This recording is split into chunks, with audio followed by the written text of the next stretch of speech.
My dear students. आज जो हम पढ़ेंगे वो पढ़ेंगे magnetic force between current carrying parallel wires. तो सबसे पहले देखिए माय डियर स्टूडेंट्स कि जो हमारे पास जो वायर रहेंगे वो पैरेलल होंगे एक दूसरे के। तो ऐसे वायर रखी होंगी। इसको मैंने मान लिया वायर ए और इसको मैंने मान लिया वायर बी। मैंने माना कि वायर ए में से जो करंट फ्लो कर रहा है वो फ्लो कर रहा है I1 मान लिया, और जो वायर बी में से जो फ्लो कर रहा है उसको मैंने मान लिया I2। अब देखिए, और इन दोनों के बीच में जो सेपरेशन है उसको मैंने मान लिया R। ये दोनों वायर्स के बीच में जो सेपरेशन है उसको मान लिया R। अब देखिए, जो मेरे को निकालना है वो निकालना है magnetic force between current carrying parallel wires. तो क्या करूंगा मैं, इस वायर बी की लोकेशन पे सबसे पहले मैग्नेटिक फील्ड निकालूंगा। मान लीजिए इस वायर ए की वजह से बी की लोकेशन पे जो मैग्नेटिक फील्ड है उसको मैंने माना बी। तो let B is magnetic field due to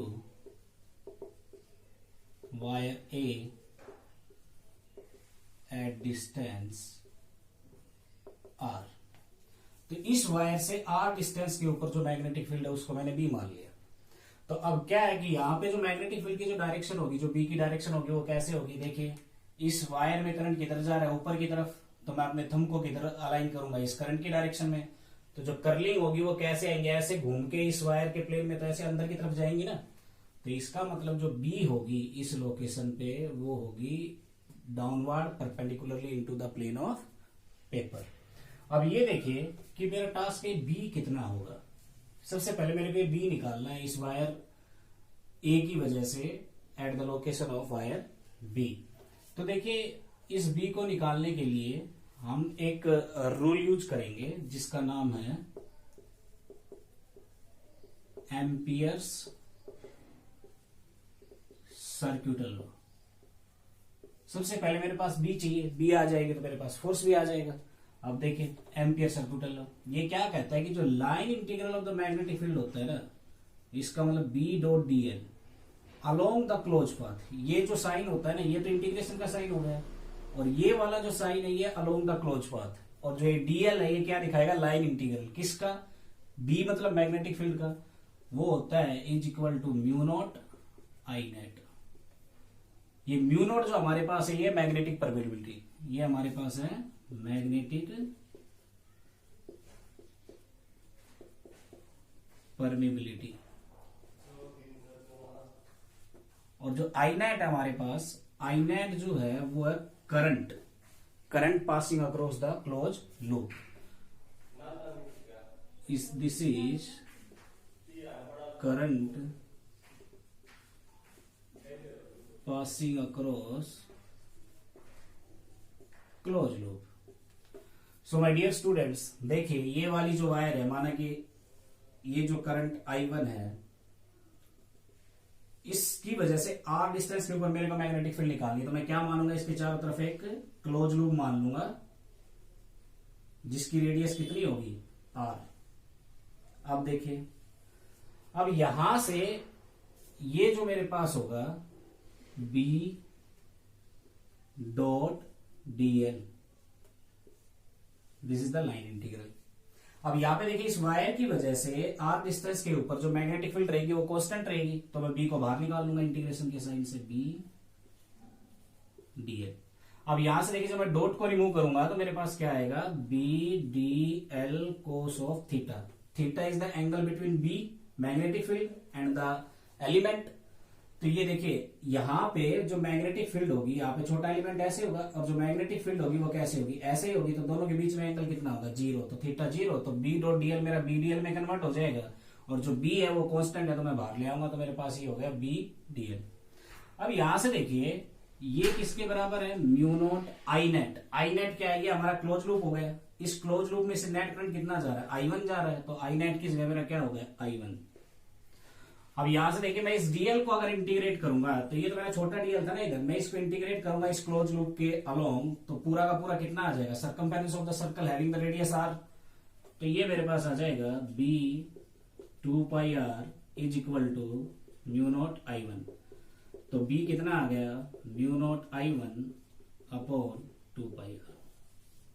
so my dear student, this is the magnetic field due to the wire having current I1 at the location of R from the wire. अब देखिए my dear students, अब हम क्या करेंगे, हमारे पास B आ गई। अब B आ गई तो हम क्या निकाल सकते हैं, मैग्नेटिक फोर्स निकाल सकते हैं किसके ऊपर, वायर B के ऊपर। अब ये देखिए B की लोकेशन पे जो मैग्नेटिक फील्ड है वो into the plane of paper है। अब यहां से क्या होगा, जो करंट है वो I2 ऊपर की तरफ है, तो मैं दो रूल अप्लाई कर सकता हूं यहाँ पे। एक तो क्या कर सकता हूं कि मैं यहाँ पे फ्लेमिंग लेफ्ट हैंड रूल लगाऊं डायरेक्शन के लिए फोर्स की, और दूसरा क्या कर सकता हूं, मैं राइट हैंड रूल लगाऊं।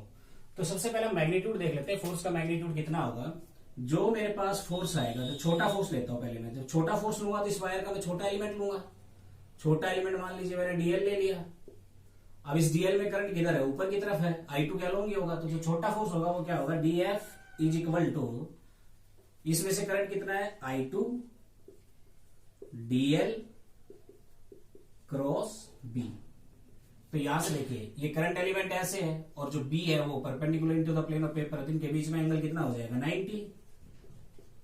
तो यहां से मैं अगर मैग्नीट्यूड निकालूंगा तो मेरे पास हो जाएगा I2 DL B। अब ये देखिए ये जो DF है ये छोटा फोर्स है किसके ऊपर, DL के ऊपर। अब मेरे को तो निकालना है पूरी वायर के ऊपर। अब मान लीजिए इस वायर की जो लेंथ है मेरे पास, इस वायर की जो लेंथ है वो मैंने मान लिया L। वो कितना मान लिया, L। और ये जो मैंने मैग्नेटिक फील्ड निकाली है ना, ये B, ये इनफाइनाइट वायर की वजह से है, तो आप इसको इनफाइनाइट मान सकते हो, इधर इन्फिनिटी और इधर इन्फिनिटी। तो आप देखिए अब यहां से मैं क्या करूंगा कि छोटा फोर्स मेरे पास आ गया, पूरा फोर्स निकालने के लिए मैं क्या करूंगा, इंटीग्रेट कर दूंगा। जब इधर फोर्स इंटीग्रेट होगा तो इधर ये करंट एलिमेंट इंटीग्रेट होगा, करंट एलिमेंट इंटीग्रेट होगा तो पूरी जो लेंथ की, जो वायर की जो लेंथ है वो आ जाएगी। अब देखिए अब मैं क्या करूंगा, वैल्यू सब्स्टिट्यूट कर दूंगा। सबसे पहले DF is equal to I2 DL, B कितना है, mu naught I1 upon 2πr। अब यहां से देखिए अगर मेरे को पूरा फोर्स निकालना है तो मैं इंटीग्रेट कर दूंगा, integrating on both side, integrating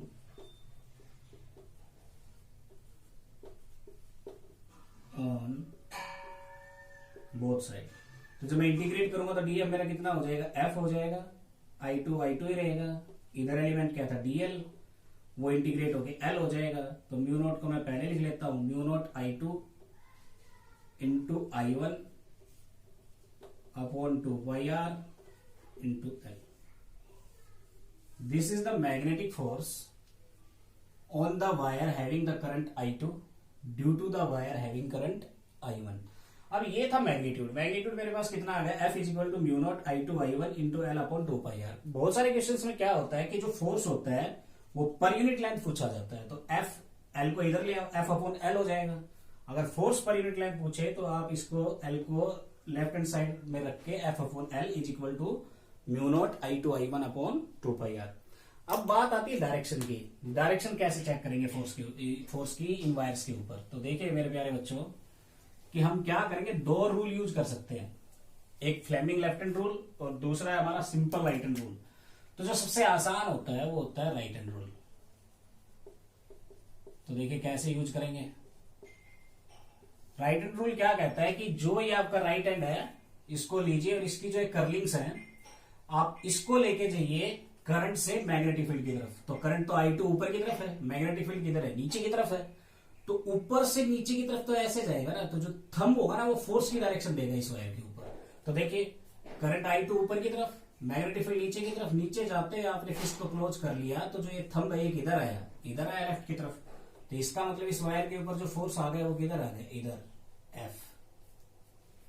अच्छा इस वायर के ऊपर B के ऊपर फोर्स की डायरेक्शन आ गई। अब वायर A के ऊपर निकालो फोर्स की डायरेक्शन, कैसे निकालेंगे।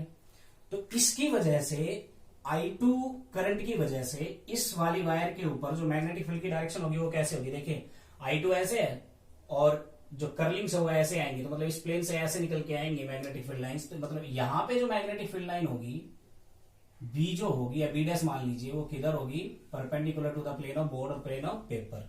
तो अब देखिए जो मैग्नेटिक फील्ड लाइंस है I1 वाली लोकेशन पे इधर बाहर की तरफ है, तो अब क्या करेंगे, करंट ऊपर की तरफ, मैग्नेटिक फील्ड बाहर की तरफ। तो अब राइट हैंड रूल फिर से लगाइए।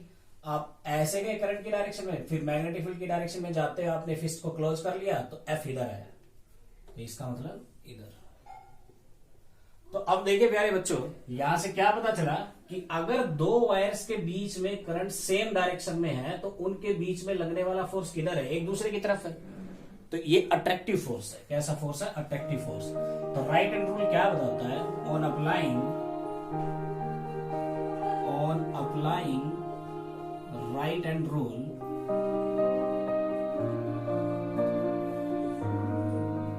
Force between wires carrying current in same direction is attractive in nature। और अगर ऐसे ही अगर ये मान लीजिए करंट की डायरेक्शन अपोजिट हो जाएगी तो हमारे पास क्या आ जाएगा, repulsive nature.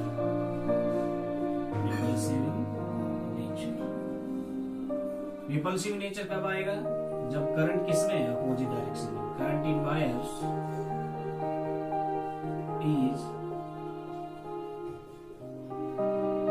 In opposite direction. Thank you my dear students.